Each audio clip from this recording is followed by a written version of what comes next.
Hello everyone, today I'm sharing my hot takes and unpopular opinions on fragrances and the perfume industry in general. This is a follow-up to a similar video I did a week or two back, and some of you really enjoyed watching that video, responding to it. We had a little bit of a chat in the comments. In general, I wanted to do a follow-up right when I filmed that, and so this is a follow-up for that.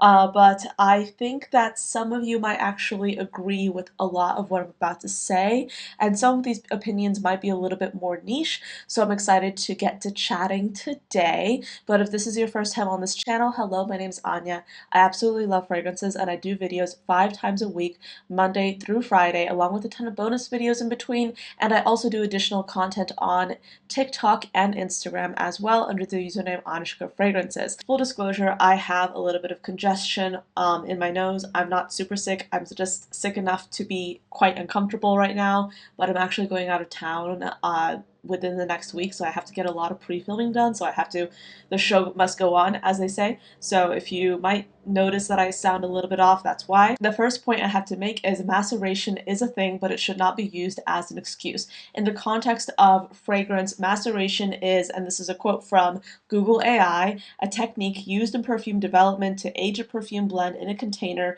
to create a stronger, longer lasting scent. So maceration is the reason why a new Kayali Vanilla 28 fragrance will look lighter in color if you look at the juice than a fragrance that's Vanilla 28 that's been aged for a longer period of time. So vanillas will deepen and become more intense over time. A lot of other fragrances will as well. So it is a thing. It's something that does happen. And I do think that it's something that we can't necessarily ignore. In the past, I've said, like, oh yeah, maceration is like not a thing. I stand corrected. It's something that we do have to acknowledge because it does exist, but I do think it goes a little bit too far when you have brands using maceration as an excuse for a fragrance not performing as it should be. So there are a handful of brands that you get the fragrance, and if you don't like it right off the bat, everyone tells you to just let it sit, let it macerate, you know, it'll get better.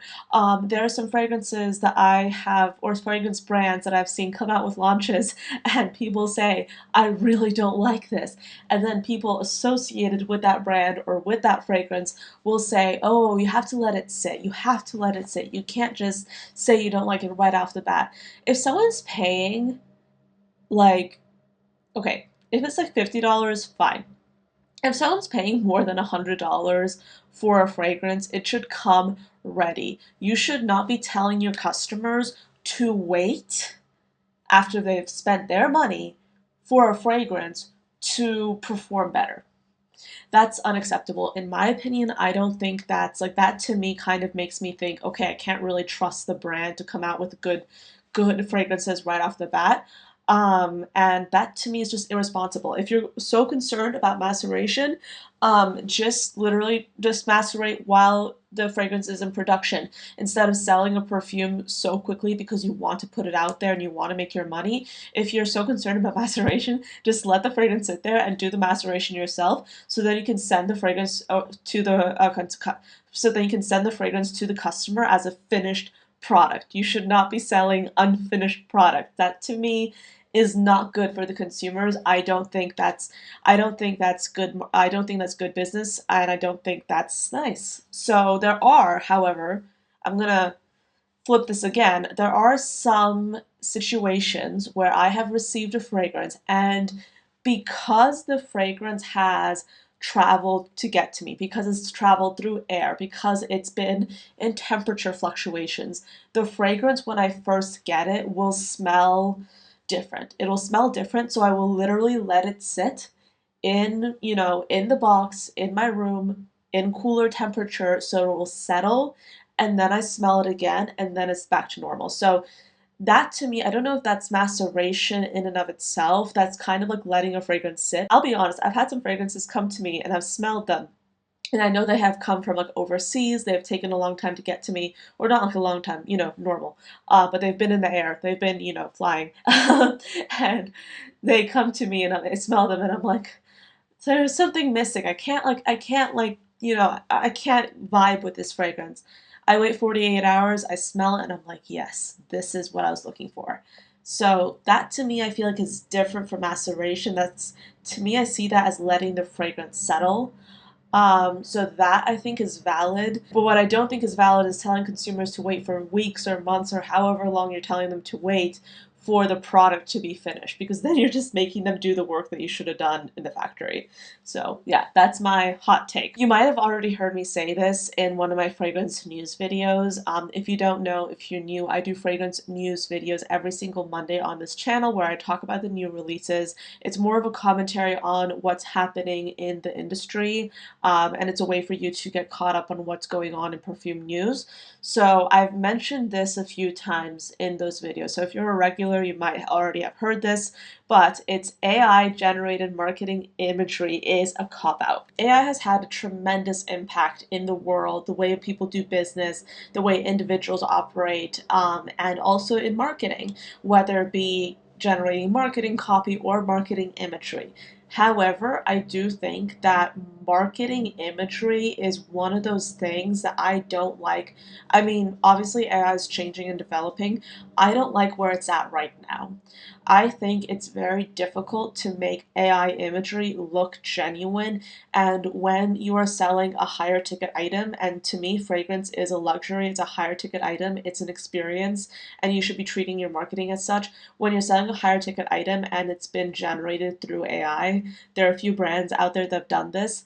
It is incredibly obvious. It is very obvious that it's been done with the help of AI. It's disingenuous, it looks fake because it is, and as a consumer, I don't feel like giving you money if I can't see the product. So if I know that the AI image that I'm seeing is fake, I don't feel like I want to spend money on whatever you're selling, because in my brain, I haven't actually seen the actual product. I've seen a rendition of what it could look like. And I do think, yes, it does help if brands have a certain budget, if they, need to, create copy or create imagery for a product and they genuinely do not have the funds to do a full studio photo shoot. Because I used to do freelance photography. That costs money. You have to hire the person, you have to make sure that they're doing a good job. It takes a lot of money and resources, and I get brands wanting to save some money, but if you want to save money, just use influencers. Send the product out, pay the influencers to create a video, pay them money, don't just exchange for product, pay them money to create a video. It's going to be far less than what you pay a photographer, and use that as your marketing copy. It's going to be way more genuine. It's going to be better. It's going to be a better look for your brand. And yeah, it might not be as polished as what an AI image looks like, but AI images look incredibly fake. And I don't know if it's just me or if you also might find this to be the case, but for me, when I see an AI generated image, I clock it immediately. And yeah, also, I think it might also be because I have a background in photography, so I know a fake image when I see one. I've noticed some people can't really identify a fake image as easily, so I'm curious to hear your perspective as a consumer.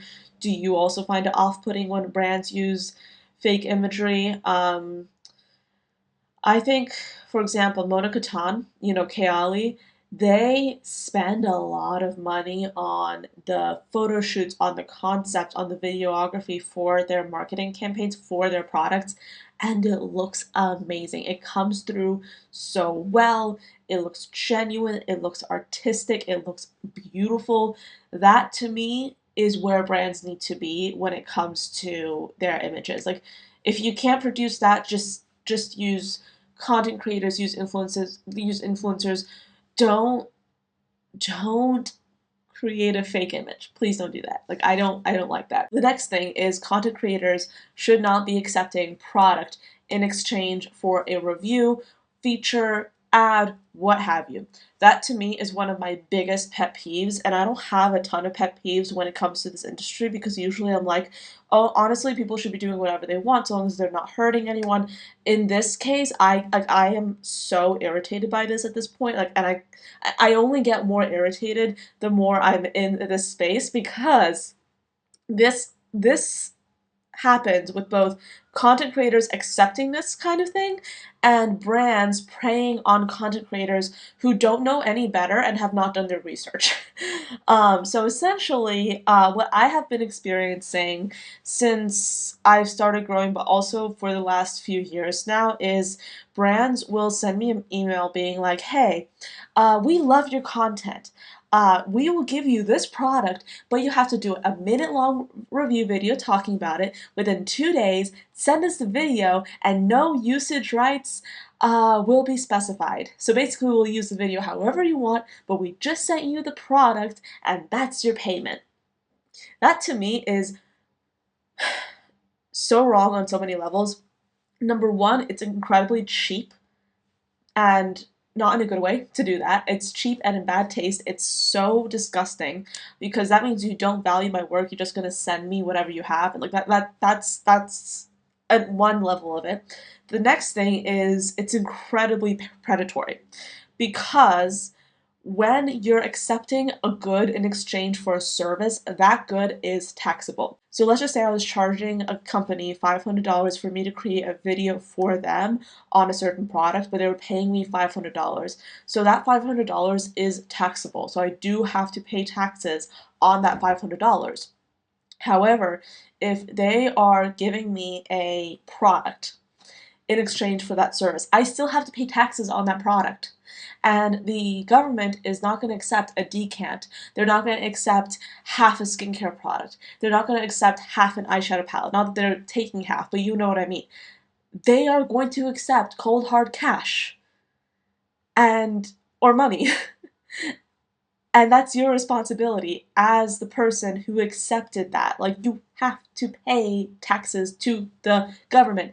And the fact that brands are doing this and is predatory and they know exactly what they're doing, that annoys me. And also the fact that content creators keep doing this also annoys me because as someone who's just starting out, like in terms of like numbers, I'm still growing. I see this happen all the time. And it really hinders, I think, my development because the more people are doing this, the more brands find it acceptable to have this kind of process. And that to me is incredibly predatory.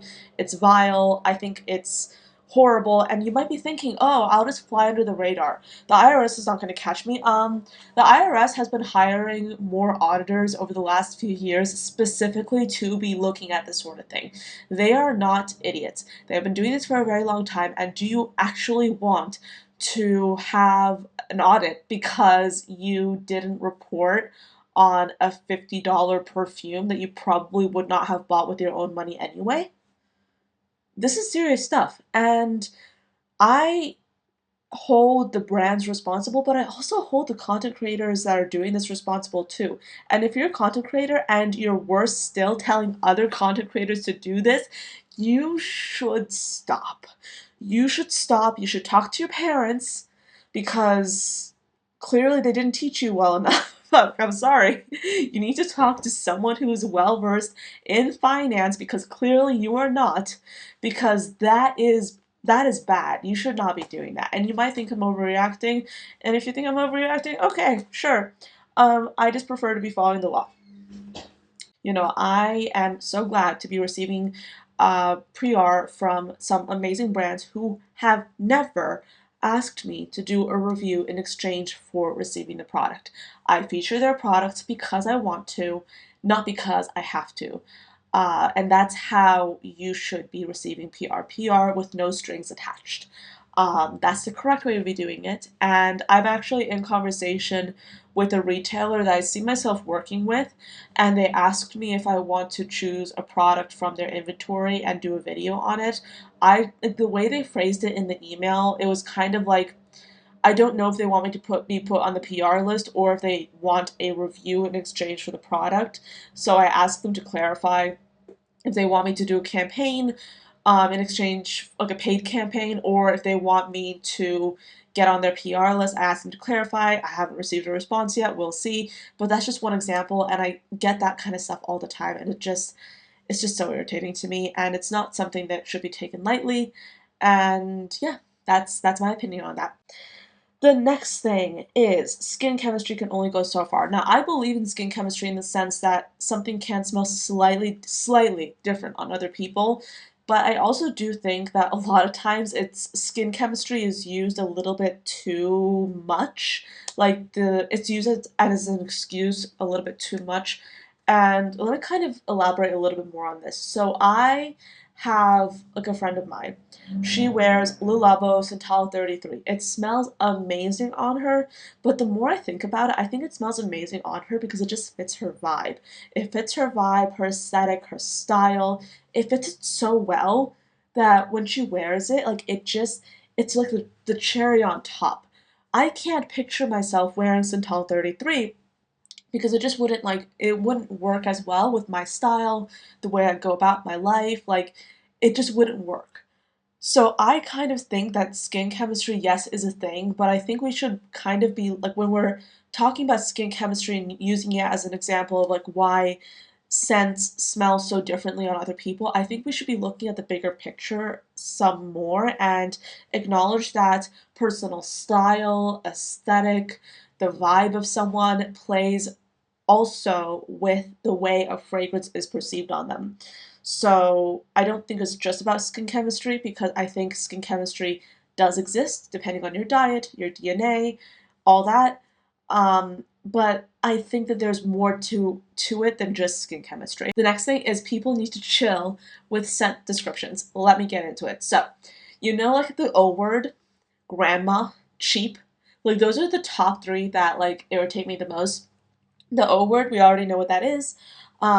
It's like we don't need to be using it. First of all, the fragrances that can be described as O words like are so different. And like for by the way, when I say O word, I mean the ORI etc. word. I'm not gonna say I don't like saying it too much because there's just no point to it. Look it up. Basically, people use it as a way to describe a fragrance that's supposed to be like a Middle Eastern smelling fragrance, but the amount of fragrances and the spectrum of fragrances that have been described as O words are so broad, and it literally makes no sense to be describing a fragrance using that terminology anymore. There's no use to it. You have Parisian brands calling fragrances O words. You have like florals being called O words. You have fragrances with no amber in them being called O words. And I'm like, just use your olfactory vocabulary because you have it. So just use it. When someone says a fragrance smells like grandma, like I'm like, it also irritates me because I'm like, that is so ageist. That is so ageist. That's inappropriate. Use another word. Just say you don't like florals.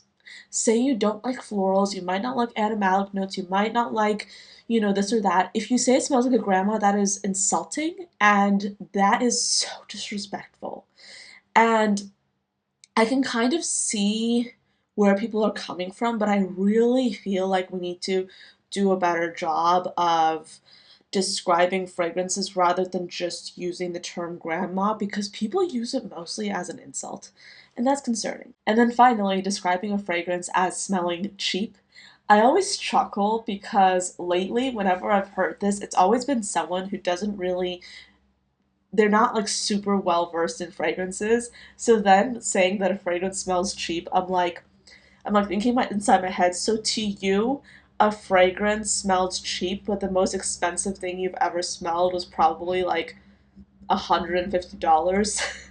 So how cheap are we talking? And also, like fragrances that have synthetic materials are also super expensive sometimes. Like you can have a $500 fragrance that was blended with synthetic materials and that's not a problem. You could have a natural fragrance, like a natural ingredient fragrance that is like $50 and you're saying there's just no logic to it. Like there's not a lot of logic or rhyme or reason to it. And I guess like I'm gonna play devil's advocate here. So I could like I've done videos on fragrances that smell expensive.